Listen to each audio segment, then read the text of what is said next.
तो चलिए आज एक कहानी सुनते हैं। ये कहानी है जम्मू के दो दोस्तों की, दो सहकर्मियों की। जानते हैं, दोनों का सपना एक ही था, एक ही मंजिल थी, लेकिन उनके रास्ते और जो अंत में नतीजा निकला वो बिल्कुल अलग था। ये सिर्फ पैसों की कहानी नहीं है, बल्कि दो अलग अलग सोच की कहानी है। आप जरा सोचिए, दो लोग, एक जैसी तनख्वाह, एक जैसी बचत करने की आदत और एक ही लक्ष्य। फिर भी जब 15 साल गुजरे तो उनमें से एक अपने सपने से कोसों दूर था और दूसरा अपने सपने से भी कहीं आगे निकल चुका था। आखिर ऐसा हुआ कैसे? चलिए इसी को समझते हैं। तो मिलते हैं हमारी कहानी के दो हीरो से। एक तरफ है मिस्टर शर्मा। वो मानते थे कि पैसा बड़ी मेहनत से आता है, उसे सुरक्षित रखना चाहिए। बाजार के उतार चढ़ाव पर उन्हें ज्यादा भरोसा नहीं था। और दूसरी तरफ है मिस्टर गुप्ता। वो मानते थे कि पैसे को काम पर लगाना चाहिए, उसे बढ़ने का मौका देना चाहिए। और दोनों का सपना क्या था? सपना बिल्कुल साफ था। जब वो 60 साल के होकर रिटायर हों तो उनके पास कम से कम 50 लाख रुपयों का एक वेल्थ ऑर्चर्ड हो, मतलब संपत्ति का एक बगीचा। इस मंजिल तक पहुंचने के लिए वक्त कितना था? पूरे 15 साल।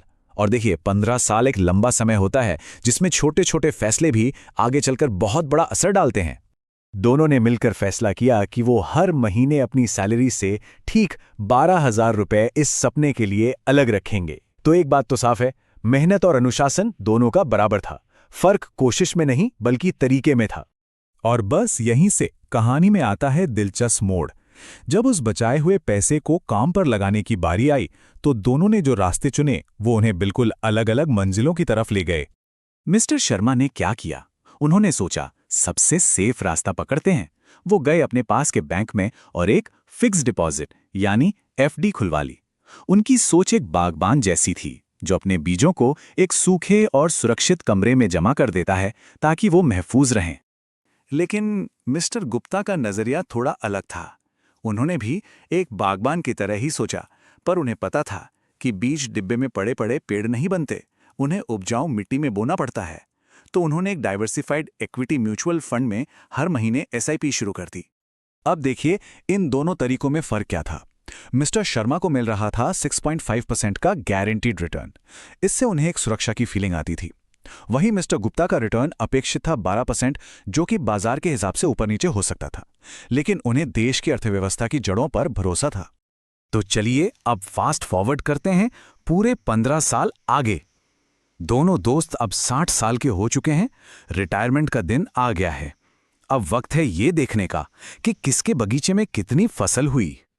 और जो नतीजे आए वो हैरान करने वाले थे।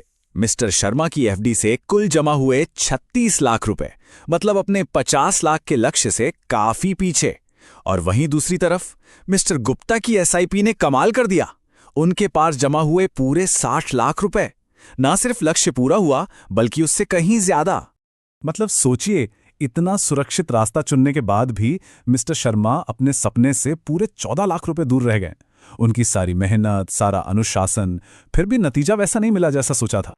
और मिस्टर गुप्ता, अरे उन्होंने तो ना सिर्फ अपना लक्ष्य हासिल किया बल्कि उनके पास 10 लाख रुपए अतिरिक्त भी थे, जिससे वो चाहें तो एक नई कार ले सकते थे या दुनिया घूम सकते थे। तो अब सबसे बड़ा सवाल उठता है कि आखिर ऐसा हुआ क्यों? मिस्टर शर्मा की सुरक्षित मानी जाने वाली स्ट्रैटेजी फेल कैसे हो गई? इसका जवाब एक ऐसे छिपे हुए विलन में है जो हम सबके पैसे को चुपचाप खाता रहता है। हाँ, यही है असल सवाल।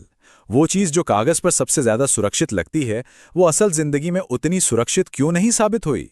उस छिपे हुए विलन का नाम है इन्फ्लेशन, यानी महंगाई। इसको ना टिड्डियों के झुंड जैसा समझिए। ये वो टिड्डियां हैं जो दिखती नहीं हैं, पर धीरे धीरे हमारी मेहनत की कमाई की कीमत को खा जाती हैं। जो चीज आज 100 रुपए की है वो कल 110 की होगी। यही है महंगाई। अब देखिए, मिस्टर शर्मा का जो 6.5% का रिटर्न था ना, वो महंगाई की इन टिड्डियों से बस लड़ी पा रहा था, जीत नहीं पा रहा था।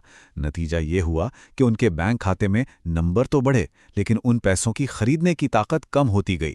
उन्होंने पैसा तो बचाया, पर वो असली दौलत या संपत्ति नहीं बना पाए। लेकिन मिस्टर गुप्ता का निवेश वो महंगाई की रफ्तार से कहीं कहीं ज्यादा तेजी से दौड़ रहा था। उनके पैसे ने न सिर्फ अपनी कीमत बचाए रखी, बल्कि असल में वो और भी ज्यादा कीमती हो गया। उन्होंने महंगाई को आसानी से हरा दिया। तो इस पूरी कहानी का सार क्या है, इसकी सीख क्या है?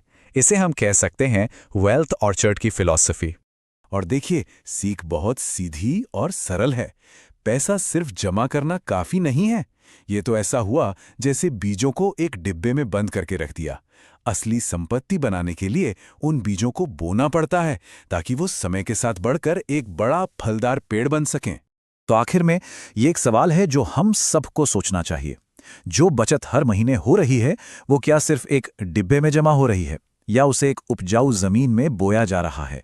क्योंकि इसी जवाब में हमारा आने वाला कल छिपा है।